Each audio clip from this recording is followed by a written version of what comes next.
آپ اسے دیکھ نہیں سکتے، لیکن ہمارے روزمرہ کی زندگی کے معاملات اور جدید معاشرے اس پر انحصار کرتے ہیں، اور اس کے مفلوج ہونے کا مطلب ہے افراتفری۔ میں بات کر رہا ہوں ڈیجیٹل انفراسٹرکچر کی، جو کہ آج کے دور میں انتہائی حساس سٹرکچر ہے۔ مگر ایسا کیوں ہے اور اس سے آخرکار فائدہ کون اٹھا سکتا ہے؟ آج کی اس ویڈیو میں ہم یہ جاننے کی کوشش کریں گے۔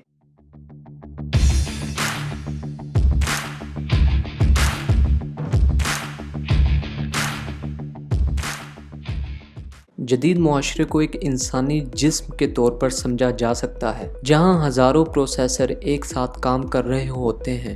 جیسے کچھ انسانی اعضاء ہماری بقا کے لیے لازم ہیں، اسی طرح اس ڈیجیٹل سٹرکچر کے بھی کچھ حصے گر جائیں تو یہ بڑی تباہی کا باعث بن سکتے ہیں۔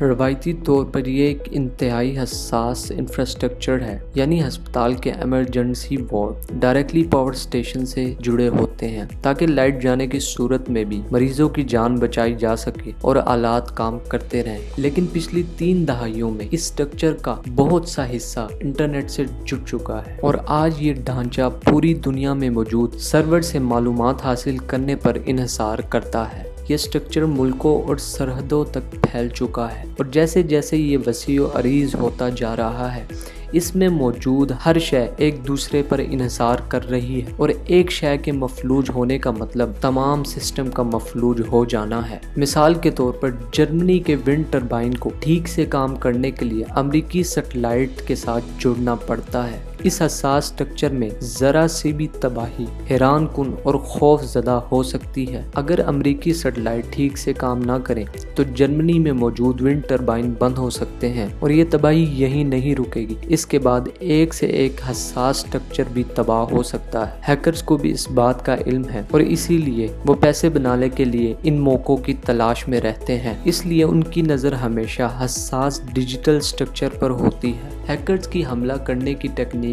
عموماً ایک ہی رہتی ہے، جس میں پہلے وہ نیٹ ورک میں داخل ہوتے ہیں اور نیٹ ورک میں موجود جس سسٹم میں وہ رسائی چاہتے ہیں اس میں داخل ہو جاتے ہیں۔ یہ ایسے ہی ہے جیسے انسان کے جسم میں کوئی وائرس داخل ہو جاتا ہے، اس کے بعد وہ اس ڈیجیٹل سٹرکچر کی اچھے سے چھان بین کرتے ہیں، اور ایسا ڈیٹا ملنے پر جن سے ان کو اچھا خاصا تاوان مل سکتا ہے وہ ڈیٹا لے لیتے ہیں، اور بعد میں اس ڈیٹا اونر کو میل کے ذریعے تاوان کے لیے بولتے ہیں۔ اب اس ڈیٹا اونر کے پاس 2 ہی چوائسز ہیں، یا تو وہ تاوان ادا کر کے ڈیٹا ریکور کرائے یا پھر کسی قانونی کارروائی کا انتظار کرے۔ حالیہ دور میں ڈیجیٹل سٹرکچر پر حملوں پر واضح طور پر اضافہ دیکھا گیا ہے، جس میں یوکرین کے بجلی کے نظام کا بند ہونا اور امریکہ میں افراتفری میں خریداری کے مناظر سامنے آ رہے ہیں۔ اس ڈیجیٹل سٹرکچر کی کمزوری کو سیاسی ہتھیار کے طور پر بھی استعمال کیا جا رہا ہے۔ ماہرین حالیہ سائبر حملوں کو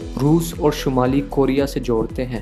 ان کا ماننا ہے کہ ان ڈیجیٹل سٹرکچر کو محفوظ بنانے کے لیے تمام ملکوں کو زیادہ تیار ہونا پڑے گا۔